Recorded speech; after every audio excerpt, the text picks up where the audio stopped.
Everyone, welcome back, and I'm very luckily joined this morning by my coach, Ben Nguyen. So Ben, cheers for joining us, man. After he just kicked my ass in that session, I'm nice and sweaty, but yeah, man. So Work done. that's it. It's all about the hard work. So, look, man, getting straight into it, can you sort of walk me through how you were first introduced to martial arts, like how you first sort of began your journey as a martial artist? Yeah, I started doing Taekwondo when I was 12, and I just I just fell in love with martial Mm. arts, and which is something that I always wanted to do. I guess when I was young, when I was little, just growing up watching like Jack Chan movies and stuff, Yeah. and like trying to pretend to be Jackie Chan, like jumping over couches and kicking, punching, Yeah, yeah, yeah. Air ninjas and stuff. But yeah, I always had a burning desire to do martial arts, and then when I was 12, I got the opportunity to jump into Taekwondo, and from there, I got my black belt. Thought I was tough enough to jump into the cage and fight. Mm. And turns out that you need to learn a little bit of grappling and jiu-jitsu. So I ended up getting choked out in the first round, Mm. and from that point on, that's when I decided to learn grappling arts. Like my first one was actually judo. Yeah. I learned judo, which is, has is pretty much jiu-jitsu, and I learned it more for MMA. So it was a lot of escaping mount, hip Yeah. escapes, all that stuff. I had a really good judo coach, and that knew it was in like the MMA scene back then, which was like fighting at the fairgrounds. Yeah. You just rock up and you just Find someone that looks roughly your weight. yeah, it's like, oh, you guys, yeah, I didn't get weighed in. Like, we were gonna fight this guy. Yeah. So, but yeah, that was kind of my intro into martial arts, and yeah, it was a really wild experience. Like one time, I fought in like a race course. Like those dirt bank Yeah. race courses. Yeah, yeah, yeah. The sprint cars. Yeah, yeah, yeah. The sprint cars. Yeah, and they got like the little oval in the middle and all that. Yeah, they got like big ass spoilers in the Yeah, back. yeah, yeah. Yeah, yeah. Like I fought more of those. Like they had set up like a cage in front of the bleachers. Yeah. And yeah, I remember, dirt getting kicked into the cage. Yeah. And they had to sweep it out. And there's people with it was right up next to the bleachers. So like there's people like standing in the front row of the bleachers with their fingers like through the cage, just like yelling. It was like proper like yeah, yeah, yeah. It was rough. Yeah. Do you almost maybe then in a way, I guess, miss those days of martial arts where it was kind of the wild, wild west and it was sort of everyone sort of, discovering their own path? Because, now we have a lot of like kind of set, amateur promotions on the local scene. We've got XFC, we've got Beatdown. Do you almost maybe miss those days where it was sort of a more niche thing? It was sort of more underground, I guess you could say. No, I do miss that feeling of being like the first people. I felt like I was one of the first people in the area. This is like the Midwest, South Dakota, pretty much like a mini Bible Belt out there. So it's very like much taboo. At that time, it was around the time when it was a really highly elected politicians that compared MMA to human conflict. Yeah. And it was banned in pretty much a lot of states. Yeah. For the longest time. So it was quite taboo. I felt like at the time we were just doing what we love to do, and we do anything to get training. Yeah.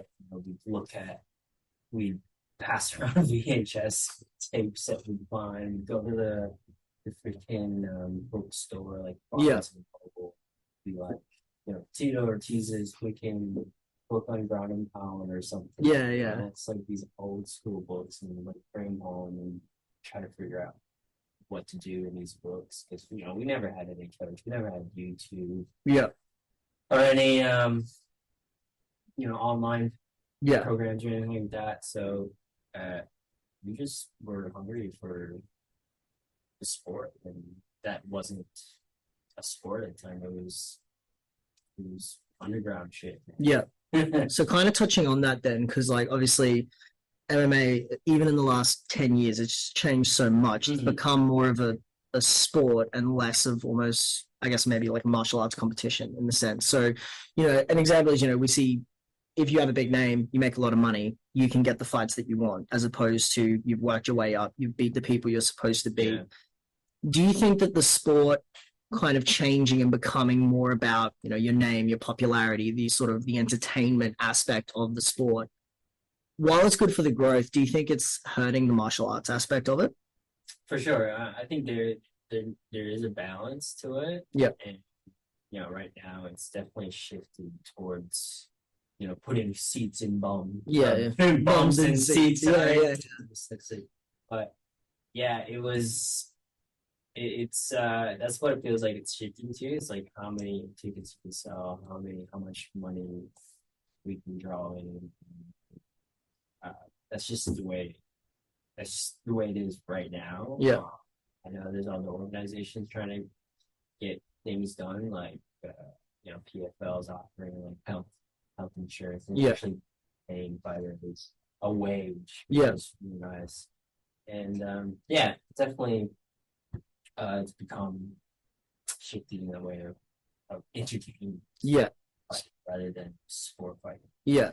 So then going through your journey, so you win the chance to be the first person to go to Tiger Muay Thai, even win the trials there, eventually make it to the UFC, and I believe still hold the record for the fastest submission in flyweight history. I believe still hold it. Pretty sure, yeah. I'm pretty sure it hasn't been broken. So obviously you're in the UFC at a time when it was sort of right before they were thinking of even maybe culling, the flyweight division. When you were in the UFC, did you feel appreciated by the organization? I felt like I was appreciated by people that were right there supporting me. So it was like people within the UFC that were, I guess, looking at certain athletes to put them in my. Like I got invited out to an athlete summit once. And, it was because they were watching me. I was 2 fights in, 2 wins, 0 losses. So I was like an up and comer at the time. So it was nice to get invited out to stuff like that. Yeah. I did feel like I was respected. It was just when it was business, it's like, all right, like we either want you or we can cut you. So can be pretty cut. Yeah, for sure. So, but then as a former flyweight yourself in the UFC, does it sort of, I don't know, does it sort of bring you, I guess, maybe a sense of satisfaction seeing that, now flyweight's probably one of the most popular divisions, the flyweight, the bantamweights, the featherweights, they get so much more appreciation now. I would say they get more appreciation now than even the heavier weight classes like middleweight, light heavy, and heavyweight.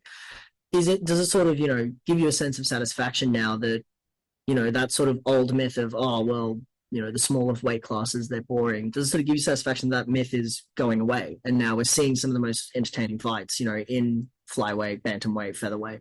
Yeah, and I'm glad it's shifted towards that because people, being a smaller person, it's something that we don't do this for money.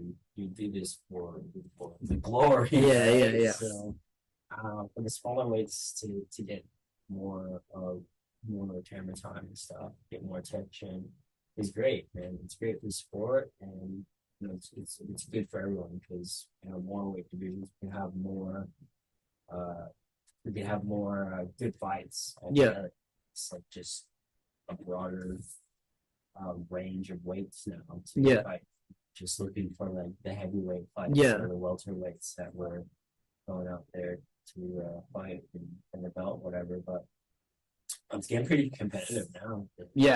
Yeah, it's even if lightweight, bantamweight, flyweight, like pretty much 1 through to number 15, any of them can win on any given night. Like I at least in my time, like as a fan of watching the sport, and since I've been training, I can't remember a time that the lighter weight divisions have been this stacked where anyone can win on any given night. And like Oh man, like I think that's part of what makes the sport for me like so exciting is that anything can happen at any given Yeah. time. So then kind of touching on that where, anything can happen at any given time and going back to that uh record setting submission when you have taking you back to that fight, it was a while ago now, of course, but was that something you'd been an opening that you'd seen in your preparation, or was it just something that happened in the fight? Like it's just Mm. one of those situations just happened, you saw it, you jumped on it. Yeah, it was definitely that fight, the Tim Elliott fight was, yeah, I was going in there with expectation who's gonna come in and just put me into for a headlock and try Yeah. to like end the contract. You know what I'm saying? Yeah, So yeah, yeah. I was not looking to go toe to toe with him on the ground. Yeah. But just so happened that in MMA, boxing, you got to go for any finish. Doesn't matter if it's knockout or submission. Like you just got to take them out. Yeah. It's quick and fast, and that was my mentality going into that. Leading up to that rear naked choke was, fuck, I got him rocked, man. Yeah. He's giving me his back, jumped on his back. Yeah. And then just instinct came in. It's like I just sank in the choke. Yep. Like, it was only think about it. So, Yep. man, his neck's open. Yeah. Felt his like scraggly figure. Yeah. It just Yeah. slid straight into place. So Yep. it was on, and then he dropped, and that was the end of the story, man. Yeah. But I can attest that it sucks to have you on the back because it's like carrying a boulder that's trying to kill you at the same time. Man, it's good. But so obviously now you've sort of transitioned to more of a coaching role now here at Grapple Factory, and you've got also, your own business with Strike Combat Academy as well. So man, what's been the sort of the hardest thing about that transition? Like, obviously, you're a lifelong martial artist, as you said, Taekwondo as a kid, then MMA, but what's been sort of the hardest thing in that transition?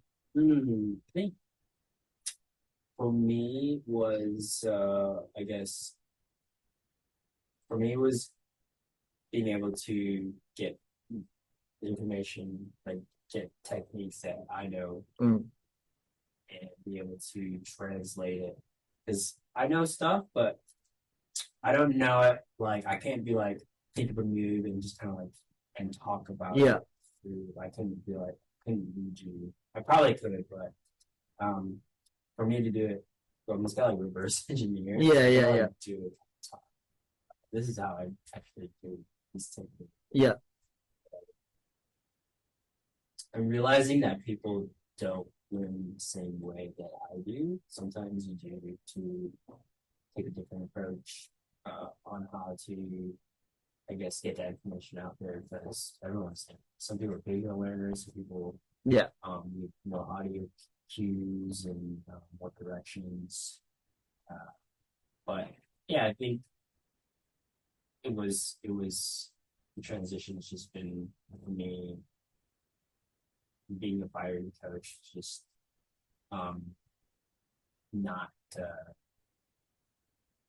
not thinking of the fighter, Yeah. thinking more of the coach. Yeah. So, trying to help it. Yeah.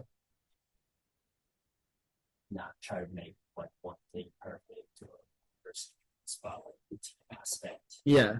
Is it frustrating for you as a coach when, people kind of dip in and out? Is that frustrating for you? Is that something you've just accepted as sort of part of something martial that arts? I've just accepted, and I sort of understand that. Like that, Yeah. I've done that. Everyone that I've trained with have bounced around Yeah. games. And it's just the nature of the beast. You just gotta figure out where you fit in the most and where you benefit the most at. And as a fighter, you gotta sort of have to be selfish, but Yeah. if you want people to pay attention, you do have to spend some time and dedicate some time to kind of see through what coaches trying to shape you to. Yeah. Yeah, because man, the coaches, like no one. At first, you walk into a gym like no one would do it. Yeah. Yeah. You gotta spend some time. Dedicate some time. You're not just there just to take. You're there to be a good training partner for your partners. Yeah. Just be a good body. Yeah. Like, Yeah. So just about Yeah, for sure. So touching on it earlier, so on top of coaching at Grapple Factory, so if you're in the Brisbane area, guys, pop down. Come and get your ass kicked. It's a great experience. But on top of that, you and your partner April are doing bits with Combat Strike Academy, which I'll link in the description of this video below, guys. Please go check them out. So was that something that you always wanted to do, or is that something, that sort of idea of forming Strike Combat Academy, something that kind of came to you as you were transitioning out of mainly from a fighting role to a coaching role?